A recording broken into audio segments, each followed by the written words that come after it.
tatap muka, jangan tatap-tatapan muka ya. Assalamualaikum warahmatullahi wabarakatuh. Alhamdulillahi haqqa hamdih. Alhamdulillahil haqqa hamdih. Wassalatu wassalamu ala man la nabiyya min ba'dih. Allahumma salli ala Sayyidina Muhammad wa ala alihi wa sahbihi ajma'in, amma ba'd. Yang kami hormati Bapak Haji Muhammad Pian Tanjung, Bapak Mahendra, Bapak-bapak keluarga besar, keluarga Muslim, Fakultas Hukum Universitas Gadjah Mada, yang semoga senantiasa dirahmati Allah. Alhamdulillah hari ini kita bisa hadir bersama atas ridho dan izin Allah. Karena tanpa ridhonya kegiatan ini tidak akan terjadi. Karena saya melihat rencana ini sebetulnya sudah beberapa bulan yang lalu dirancang, tetapi masing-masing punya kesibukan. Dan hari ini Allah kasih kesempatan bisa hadir, bisa kumpul bersama, mengadakan kegiatan kajian bulanan yang perdana. Mudah-mudahan kegiatan ini akan terus berlanjut, entah sebulan sekali, 2 bulan sekali, paling tidak setahun sekali, seperti yang disampaikan oleh beberapa bapak-bapak, ibu-ibu tadi. Keluarga besar UGM, saya sebetulnya adalah keluarga UGM juga, Pak. Ya, karena anak saya pernah sekolah di UGM. Tetapi kan bapak-bapak pernah dihukum oleh UGM. Pernah dihukum UGM. Entah berapa tahun dihukumnya itu. Ya. Beda-beda kan? Nah, anak saya nggak pernah dihukum, Pak. Jadi ini kesempatan mari kita manfaatkan. Maka temanya adalah silaturahim. Karena kalau kita baca Bapak, Ibu, Saudara sekalian, Al-Quran itu 90% berbicara tentang kemanusiaan, dan kemanusiaan itu adalah silaturahim. Ya, itu agama itu intinya cuma 2. Mengagungkan Allah dan memanusiakan manusia. Itu intinya. Mengagungkan Allah dikasih tata cara yang namanya ibadah. Memanusiakan manusia aturannya tergantung kita. Bisa lokal, bisa internasional. Itu memanusiakan manusia. Maka sebagai orang yang sudah menyatakan bergabung dalam keluarga Muslim Fakultas Hukum, agama, Pak, harus kita jadikan pegangan. Nah, karena itu forum semacam ini, kesempatan ini untuk menguatkan agama kita. Karena seperti doa Rasul, Allahumma shlih lana dinana alladzi huwa ismatu amrina. Ya Allah, baguskanlah urusan kami dalam hal beragama, karena sesungguhnya agama itu menjadi tameng kehidupan kami. Selamat dunia, selamat akhirat, itu agama. Bimbingannya, aturannya, guidance-nya, agama. Cuma bapak-bapak dan saudara-saudara sekalian, seperti saya katakan tadi, agama adalah bagaimana mengagungkan Allah dengan menyembah, dan bagaimana memanusiakan manusia. Khusus untuk yang berkaitan bagaimana menyembah Allah, itu ada kajiannya namanya syariat, tarekat, hakikat. Di sini kita hanya percaya kepada wahyu. Maka wahyu itu dasarnya harus kita terima sami'na wa ata'na. Kalian percaya nggak ada hari kiamat? Percaya. Dalilnya apa? Wahyu. Kalian percaya nggak perintah sholat? Percaya. Dalilnya apa? Wahyu. Jadi yang namanya agama yang berkaitan dengan ibadah keyakinan tadi, itu dalilnya wahyu dan tidak bisa diakal-akali, Pak. Kenapa? Karena sekarang ini bermunculan pemikir-pemikir hebat yang dengan menggunakan logika, dia tidak mau pakai ajaran yang tidak masuk akal. Kalau nggak masuk akal, jangan dijalankan katanya. Karena agama Islam itu adalah akal. Loh, betul. Ada dalil ad-dinu aklun. Agama itu adalah akal. Itu yang berkaitan dengan dunia. Maka fikih juga itu termasuk pakai dalil akal. Sehingga, kenapa? Sehingga ada perbedaan. Fikih itu ada perbedaan, Pak. Makanya ada madhab kan? Madhab Hanafi, Maliki, Syafi'i. Sungguh pun ada perbedaan, tetap ada dalil pokoknya. Itu kan masalah teknis saja, fikih itu. Tetapi saat ini ada orang yang menganggap bahwa ibadah sholat itu tidak pernah diajarkan oleh Rasulullah. Nanti Bapak lihat di YouTube. Katanya ibadah sholat itu tidak pernah diajarkan oleh Rasulullah. Sholat itu hanya karangan-karangan ulama terdahulu. Ada yang begitu. Maka dalam beragama, Bapak, kita tidak cukup hanya menggunakan logika. Ini yang berkaitan dengan wahyu. Wahyu itu tidak bisa dilogika-logikakan. Kalau toh ketemu hikmah, itu namanya hikmah. Kenapa sholat? Ya, sholat itu bisa mencegah perbuatan keji dan mungkar. Itu hikmah, bukan tujuan. Ya. Tujuannya apa? Tujuannya hanya menyembah Allah. Kita diperintah untuk beribadah, menyembah Allah. Nah, itu yang berkaitan dengan wahyu. Maka di Jawa itu ada nasihat. Kalau nggak salah ditulis oleh Sunan Pakubuwono IV. Bagaimana kita memilih guru?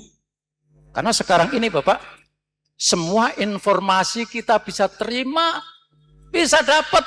Tadi Pak Mahendra baru kasih tahu, ada namanya apa Pak? Plot. Apa saja yang kita mau, agama apalagi, muncul semuanya. Di situ. Bahkan saya punya teman, bikin buku pakai AI Pak. Dicetak. Itu sudah sedemikian rupa, sedemikian detailnya. Sampai untuk mencari referensi, dia hanya ketik, munculkan pendapat dan karya Saifuddin Aman. Seret, muncul semua Pak buku saya. Ada yang namanya Quantum Zikir, muncul terus ada apa itu sih ringkasannya. Luar biasa. Itu kalau sekarang kita beragamanya menggunakan itu, ya silakan, itu hanya sebatas informasi. Tapi kalau yang berkaitan dengan pengamalan di dalam Islam itu, kita harus belajar dari guru yang punya sanad, ilmunya nyambung sampai kepada Rasulullah Shallallahu Alaihi Wasallam. Maka Sunan Pakubuwono IV tadi membuat apa itu mocopat dandang kula.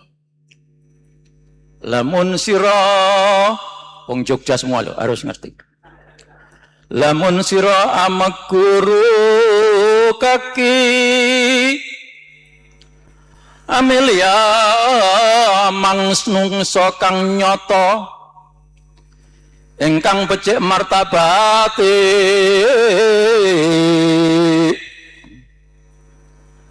kang ngerti ing hukum sebane kang ibadah lan kang wirangi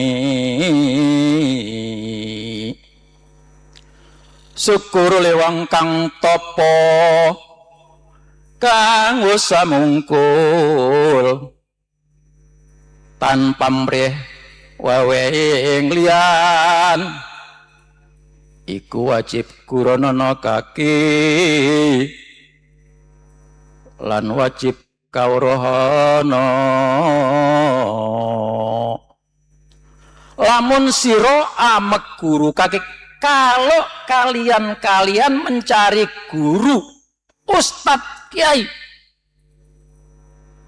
amilya mangungso kang nyoto jelas.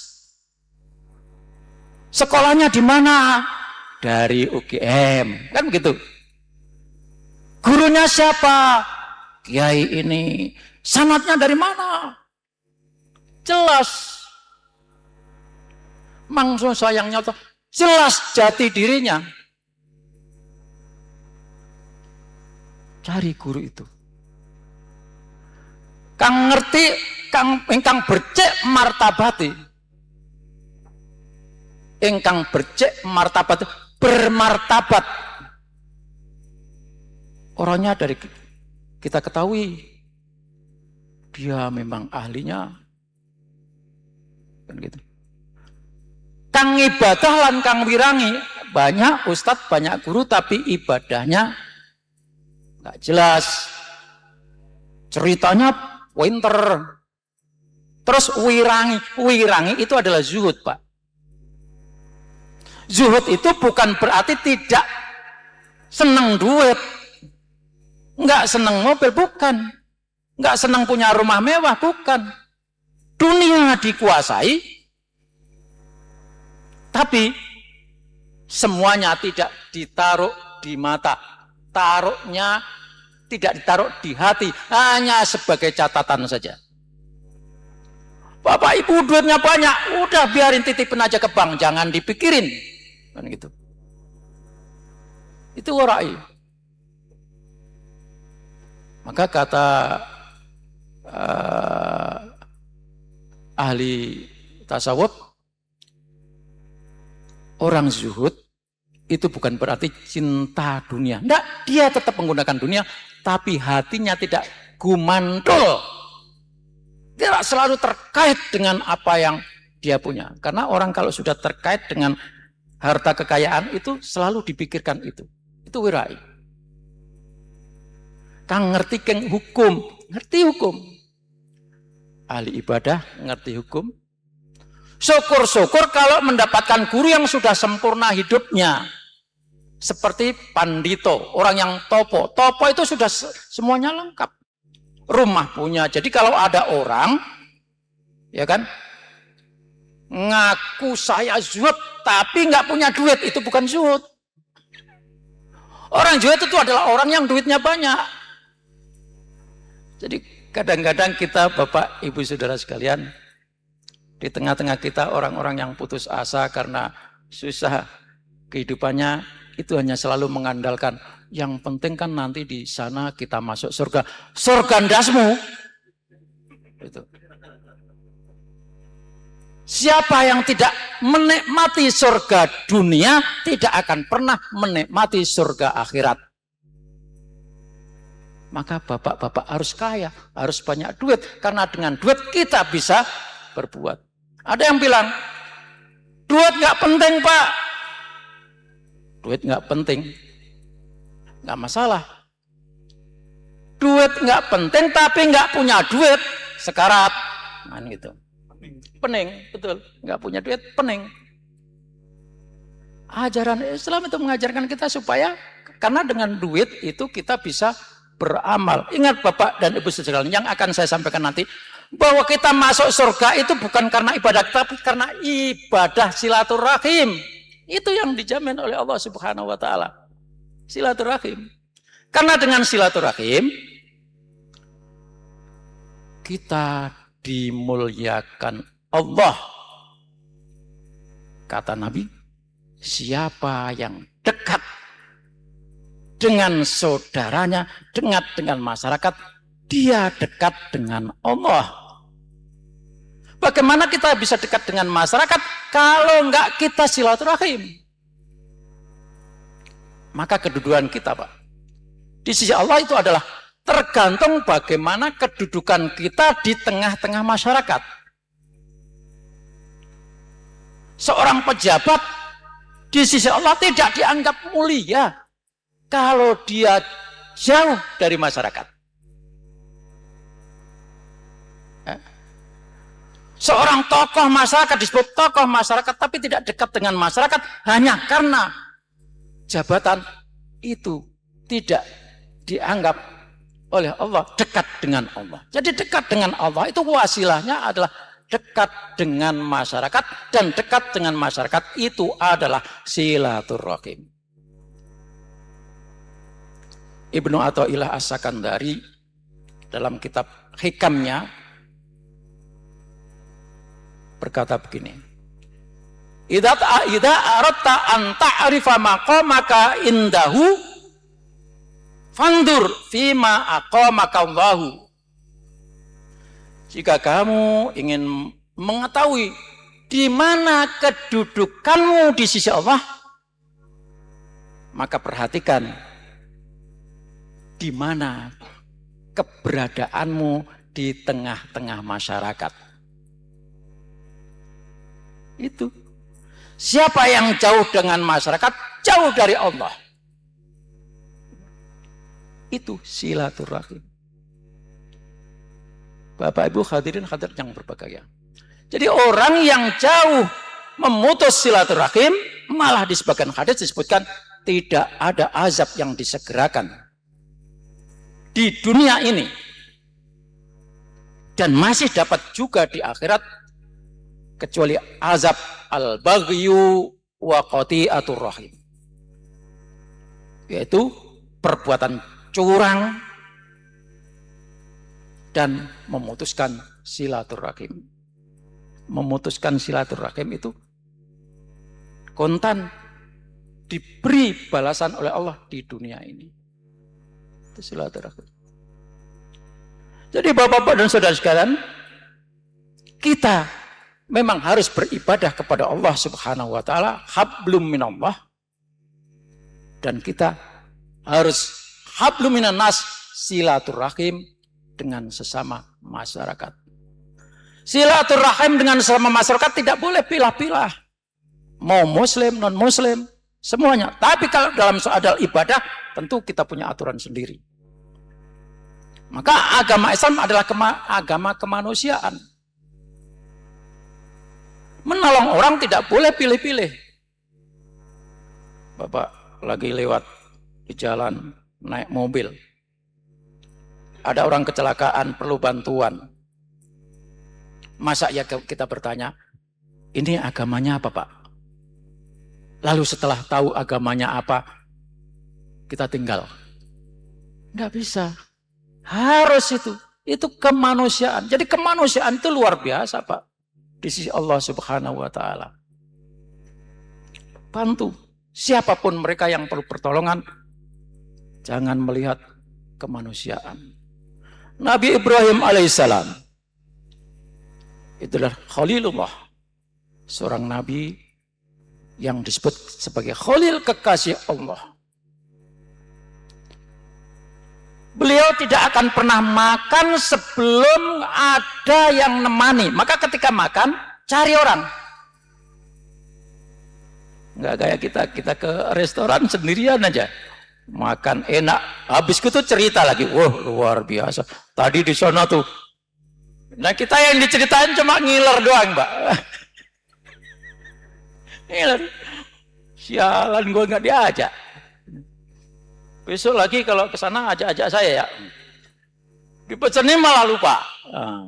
Nabi Ibrahim Pak tidak makan kecuali ada yang menemani, dan kalau tidak ada yang menemani dia cari kemana.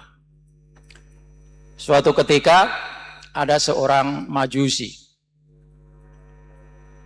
bertamu ke rumah Nabi Ibrahim dengan niat supaya diajak makan. Pas waktu zuhur datang ke rumah. Kita kalau makan siang jam berapa Pak? Jam 11 atau habis zuhur? Habis zuhur ya. Pas waktunya makan, bertamu. Sebelum makan itu kan biasa ngobrol-ngobrol, cerita sana, cerita sini. Keceplos tamu itu bilang, agama saya Majusi, Pak. Begitu mendengar ngaku sebagai orang Majusi, maka sampai waktunya makan nggak diajak makan. Nggak diajak makan. Nunggu-nunggu kapan saya nih diajak makan.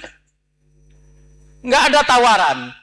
Akhirnya nunggu-nunggu tawaran nggak ada, permisi pulang. Begitu pulang, udah jalan, datang malaikat. Negur Nabi Ibrahim.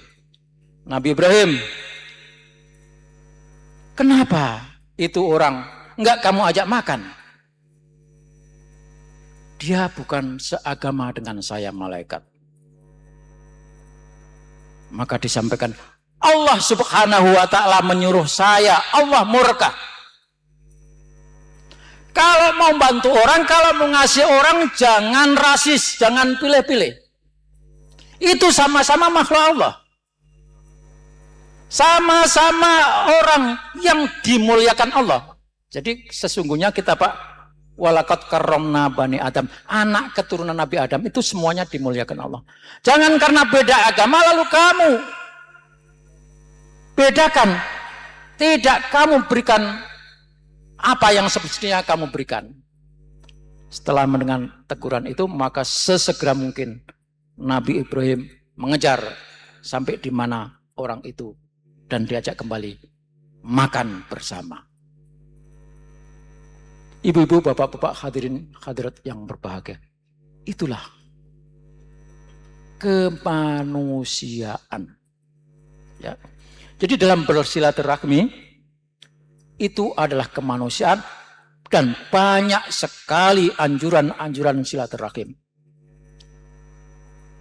Hadis yang biasa kita sitir, barang siapa yang ingin diluaskan rezekinya, dipanjangkan umurnya, fal yasil rahimah, maka sambunglah tali silaturahim.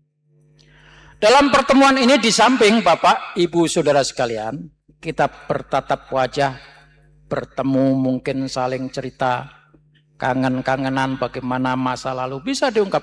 Itu menambah kedekatan kita. Lebih dari itu, semakin dalam pengetahuan kita antara satu dengan yang lainnya. Begitu ketemu, Bapak sekarang dinas di mana? Bapak dinas di mana? Bagian mana? Kemudian ada, Pak, saya belum dapat, Pak. Bisa bantu? Saya belum dapat kerjaan, Pak. Ini pertemuannya. Dan masing-masing punya potensi, sehingga Al-Quran menyatakan, lita'arafu. Inna ja'alnakum syu'uban wa qabaila lita'arafu. Saling mengenal. Maksudnya hanya bukan sekedar kenal fisik, bukan hanya sekedar kenal wajah, tapi ta'aruf, saling berbagi apa yang Bapak punya potensi, apa yang bisa Bapak berikan kepada kami, saling memberi, saling memberitahu ada hal-hal penting yang perlu disampaikan. Saya dengar UGM ini di Jakarta punya komunitas yang luar biasa, ya Pak, komunitasnya luar biasa. Nah dari situ menjadi kekuatan yang dahsyat. Bukan hanya di pemerintahan, di lingkungan masyarakat. Maka seperti saya katakan, bapak-bapak yang sudah menjabat kami doakan naik karirnya. Tetapi jangan lupa silaturahim. Karena kedudukan kita menurut Allah tidak menjamin, bisa jadi malah kita jauh dari teman. Karena ada, Pak, teman saya begitu masih sama-sama kere itu saling berhubungan. Setelah punya perusahaan besar, jabatan besar, lupa. Nah, itu jangan sampai. Jangan sampai. Supaya apa? Supaya kita, apalagi satu alma mater, saling tolong menolong itu sangat penting.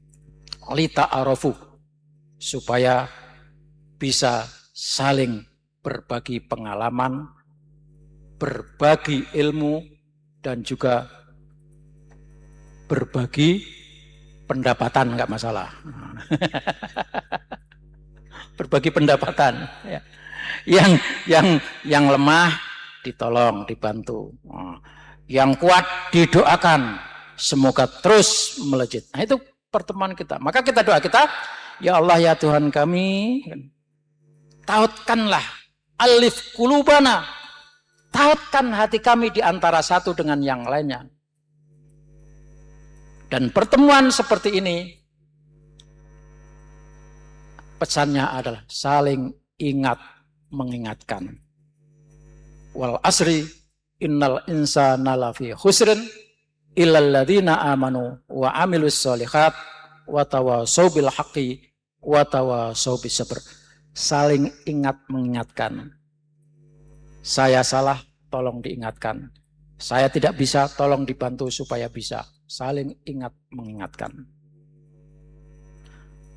Kita sama-sama berangkat dari tempat yang dulu kita belajar di sana bersama, maka sekarang setelah kita masing-masing menjalankan fungsinya, pertama pesan kami adalah ketika kita sudah berada di satu posisi, maka dekatlah dengan masyarakat, hubungi lagi teman-teman yang selama ini kita kenal. Ya, Pak Maimun yang senior tadi. Sekali-kali Pak, ini kawan-kawan diundang ke kantornya, yuk kita makan siang bersama. Begitu kan? Pak Bambang, ayo, kapan kita bersama? Sering bertemu Pak, silaturahim. Ar-rahimu mu'allakun bil arsy. Kasih sayang itu, silaturahim itu tergantung pada arasy Allah. Yaqulu, dia berkata, siapa yang menyambung silaturahmi akan bersambung kepada Allah. Siapa yang memutuskan silaturahmi akan terputus dengan Allah Subhanahu wa ta'ala. Al-jama'atu barokah. Kita berkumpul-kumpulnya berkah, Pak. Berkah itu apa sih? Berkah itu adalah al-khairul katsir. Kebaikan yang banyak. Mungkin kita tidak melihat secara fisik, tapi nanti 2-3 hari kita akan merasakan. Bisa saja nanti, ya, Bapak dapat rezeki min haitsu la yahtasib, dari yang tidak disangka-sangka, berkah pertemuan ini. Wal furqatu adzabun, perpisahan sendiri-sendiri itu azab. Azab artinya jauh dari berkah Allah Subhanahu wa ta'ala. Oleh sebab itu Bapak, Ibu, Saudara sekalian, mungkin kajian ini adalah kajian yang perdana, ya. Tapi intinya adalah bagaimana kita saling bertemu, saling berbagi, saling bercerita, saling mengikat persaudaraan ini. Tidak hanya di dunia, nanti akan di akhirat. Karena ketika kita masuk surga, ibu-ibu, bapak-bapak, masuk surganya tidak sendiri-sendiri, berombongan. Wasiqal ladzina amanu ilal jannati zumaro. Orang-orang yang beriman itu nanti akan digiring masuk, dipersilakan masuk surga serta secara berombongan. Rombongan, Pak. Nah, kebetulan kita ini adalah rombongannya, benderanya apa ini? KMFH. Nanti bareng-bareng, Pak, kita di sana. Wasiqal ladzina amanu ilal jannati zumar. Maka orang yang sering bertemu, sering mengadakan kumpulan-kumpulan di mana di situ ditebarkan kebaikan, ini adalah cara kita untuk dekat dengan Allah Subhanahu wa Ta'ala. Terlalu banyak Bapak Ibu Saudara sekalian makna hikmah. Tetapi saya katakan tadi bahwa 90% pahala kita itu keimanan kita, keislaman kita itu ditentukan bagaimana kita bersilaturahim. Di situ karena dengan silaturahim kita bisa berbagi, kita bisa membantu, kita bisa saling memberi orang lain. Khairun nas anfa'uhum linnas. Sebaik-baik manusia adalah yang terbaik memberi manfaat bagi umat manusia. Ibu-ibu, bapak-bapak, hadirin hadirat yang berbahagia, tidak banyak yang saya sampaikan. Mungkin nanti kalau ada dialog, diskusi, kita bersama-sama adalah bagaimana, temanya adalah bagaimana pertemuan ini bisa terus langgeng. Itu penting Pak, tema itu. Tidak usah mikir-mikir yang lainnya. Pak ya, kami kembalikan kepada Pak Haji Mahendra. Assalamualaikum warahmatullahi wabarakatuh.